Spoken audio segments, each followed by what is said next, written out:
Саяхан фитнесийн ертөнцид 23 нас хүрч байсан 1.7 сая дагагчдтай фитнес инфлюенсер гинэт нас орсон харамсалтай үйл явдал тохиолоо. Энэхүү бичлэгээр юу болсон талаар ярих. Эхний хэсэгт баг зэрэг түүний түүх гарна. Габриэл Ганле 2003 оны 8 дугаар сарын 19-нд Бразилийн Рио де Жанейрод мэндэлсэн. Яг нас орох мөчид 23 нас хүрээгүй байж. Тэрээр хүүхэд байхдаа тулааны спортоор хичээлдэг байсан. Габриэл 80-90-ад оны бодибилдерүүд болон Франко Коломбо, Сержио Олива Каран бодибилдингт дурлжээ. Тэрээр 15 настай байхдаа энэхүү спортод гүн орон аттестат авах мөчтөө хичээлээ баг зэрэг орхигдуулсан байна. Тэр үед нь түүний их хориг тавин түүнд 7 хоногт 3 удаа хичээллэхийг л зөвшөөрсөн. Габриэл 1 жилийн хугацаанд Рио де Жанейрогийн их сургуульд биеийн тамирын чиглэлээр суралцсан байдаг. Габриэл ирээдүйн фитнесийн дасгалжуулагч болохыг хүсэж байсан учраас тэмцээнд орох нь зүйтэй гэж боддог байжээ. Түүний олонд танигдсан үйл явдал TikTok-оос эхэлсэн. Тэрээр орчин үеийн залуучуудтай ижил богино бичлэгүүдэд TikTok-д байршуулдаг байж. Габриэл жилийн өмнө гэхэд натурал байсан.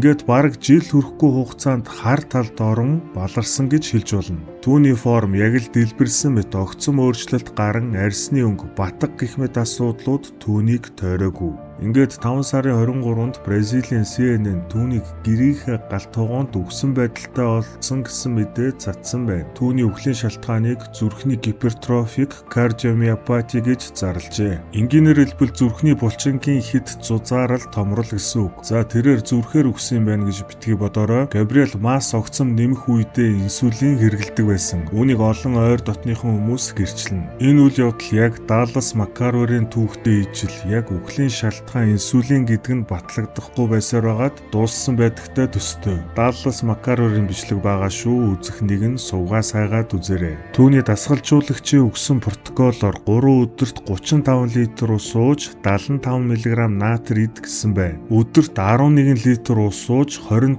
мг натр идэх гэсэн үг. 25 мг натрыг давсаар тооцоход 63 г давс болно. Энгийн хүний өдөрт авах тунгаас 10 дахин өндөр. Энэ бол үнэхээр тэнэглэл бөгөөд туршилтын туулаа болсон гэсэн үг. Ийм их давс, ус, стероидууд түүний даралтыг нэмэгдүүлж, зүрхийг ачааллуулж, масс хүч нэмүүлсэн байх. Гэхдээ ийм урдан зүрхээр явах тохиолдол ховор, маш ховор. Хэрвээ тэрээр инсулин хэрэглээгүй байсан бол магадгүй 5-аас 10 жилийн дотор про тамирчин болох байсан биз. Гэхдээ бид нар чинь хурдан замаа товчлох, маргааш гэхэд масс нэмэх туйлын хүсэлтэй, зоригтой хүмүүс, тийм үү?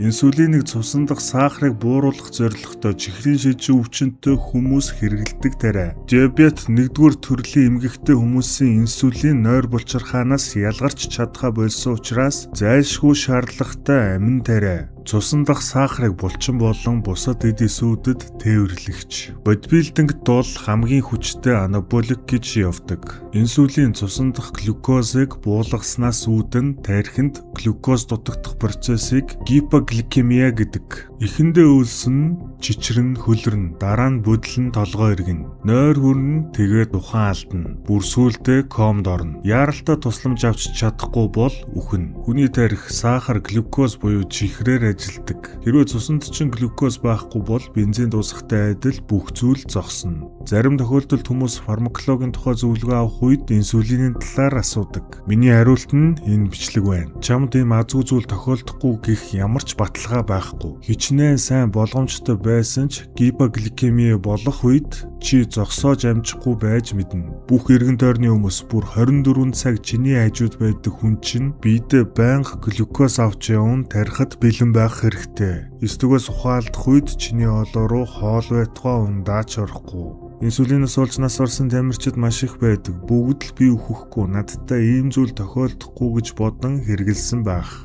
Нөгөөтэйгүр инсулиныг хүмүүс бодож байгаа шиг тийм айхтар булчинмаас нэмээд байдаггүй. Ихэнхдээ өөхөл нэмдэг.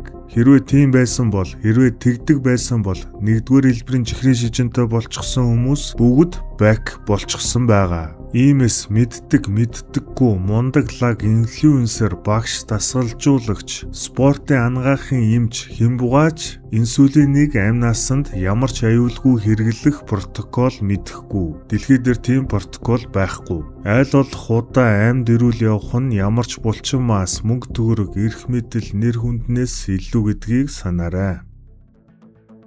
Энэ ишлэг бол Габриэлийн бараг хагас жилийн өмнөх натурал формтой бичлэг. 1.7 сая дагагчтай Габриэл натурал бэлтгэл болон спортын нэмэлт тэжээл сурталчлаад хангалттай сайхан амьдрах боломж байсан. Гэтэл яагаад тэрээр хар талд оров гэдэг асуулт гарч ирнэ. За энэ бол бичлэг игч миний зүгээр л таамаг шүү.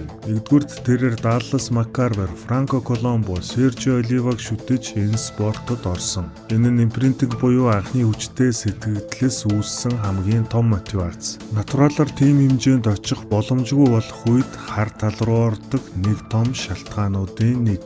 Контент хийдэг хүний хувьд улам илүү гоё бичлэг зураг хийхгүй бол дагагчид чамааг мартаж эхэлнэ. Ингэхүйд зөвхөн формороо хүмүүсийг дагуулсан бол цаашид улам сайжирч томорч улам гоё болохоос өөр сонголтгүй. Үзэгчд нь ер нь нийгэм илүү гоё болсон, илүү сайжирсан формыг нь дэмжин цааш нь шеэрлэнэ. Тэгэхээр түүний хар талд оруулсан хамгийн том шалтгаануудын нэг нь болох учиртай. Өөрөөр хэлбэл үзэгчд, дагагчид бид түүнийг тэр зүг рүү түлхэж дэмжсэн гэсэн үг. Ийм учраас энэхүү бичлэг маань маш харамсалтай ирнэ, ард нь бодох их зүйл үлдээж байна. Энэхүү бичлэгээс сүүлийн үеийн судалгаануудаар өндөрлөе. Анаболик стероид хэрэглэдэг 1000 орчим хүнийг 11 жил ажиглажээ. Тэдний 2.8% нь нас орсон байна. Тийм энэ бол 10 биш, 20% биш, тийм айхтар өндөр тоо биш. Гэхдээ энгийн хүмүүстэй харьцуулбал үхэх эрсдэл 2.8 дахин өндөр гарсан байна. 21 онд стероид хэрэглэгчдийн тархинд хийсэн судалгаагаар MRI зургаар хэрэглэсэн хугацаа тун хэмжээнээс хамаарат тухайн хэрэглэгчдийн тархи огт хэрэглэж үзээгүй хүмүүстэй харьцуулбал мэдэгдэх үс хөгшөрсөн байсан. Ингээд та стероид тархийг хурдан хөгшрүүлдэг гэсэн шинэ факт мэдэж авлаа. Мөн оюуны тестийг анаболик стероид хэрэглэгчид энгийн хүмүүстэй харьцуулбал муу бүгэлдэг байна. Энгийн байх муугүй байгаа биз? За энэ үрээд энэхүү бичлэг өндөрлөж байна. Танд хэрэгтэй санагдсан бол мөн дараагийн бичлэгийг хурдан оруулахыг хүсвэл лайка дараарай. Түр баяртай.